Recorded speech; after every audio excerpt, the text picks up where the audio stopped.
Right. Today, we're going to talk about tough conversations at work. So we have this hypothesis, educated guess. We think people avoid tough conversations at work because they're tough, they're hard to navigate. We don't have the skills, tools to do so, and they can be emotional, they can be charging, and it can negatively affect the other person. So we don't want to say the wrong thing, and so many other reasons. So first, what is a tough conversation at work? Well, could be, I don't know, firing an employee. It could be talking about the upcoming presidential vote. It could be a performance review. It could be giving feedback, critical or positive. It could be talking about a religious affiliation. Keith, you got any other? Yeah, I mean, there are so many things we could talk about. Being the only female on a team or the only minority on a team. Discussing Black Lives Matter and race relations at work, which is a big topic these days. And why are we talking about this, Rodney? Because it negatively affects your ability to work and make money and get things done. It affects teams.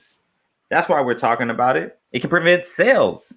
It hurts morale on a team. It hurts morale between manager and individual contributor and between individuals on a team working on a project together. Yeah. It hurts trust and communication. What else do you have? Yeah, and it can be harmful to culture. It can increase attrition, right? Makes building, certainly, diversity and inclusion much harder to implement, right? So do you have any thoughts on addressing it, though? So look, I think the first thing is deciding whether or not the conversation is actually necessary. Like, do I actually need to have this conversation? And got some thoughts for that. Firstly, figuring out why you want to have the conversation. Is it to benefit yourself? Is it to benefit the person you're talking to? Is it to benefit you both? If it is a sales situation, if it's a work situation, is it about your client or your customer, whomever that is you're serving? Or is it just yourself? I think those are some good places to start. Anything you add to that? Yeah, if you've decided like that it is necessary, have you defined its outcome to help you further that decision, right? And to help you decide if it's necessary, it's often easy to just decide what's the alternative if you don't talk about it. Who gets hurt if you don't talk about it? What's lost if you don't talk about it? What's gained if you don't talk about it? How do you actually decide if a conversation or feedback is necessary at work? Yeah, for me, it's deciding who's actually being affected by the behavior or whatever's going on. Like, who's actually being affected by it, and then does that behavior or does that attitude affect the brand of the business, the brand of the team, the brand of myself or the individual? I think those are some big things. And then lastly, how does it affect psychological safety for myself or for anybody else on the team?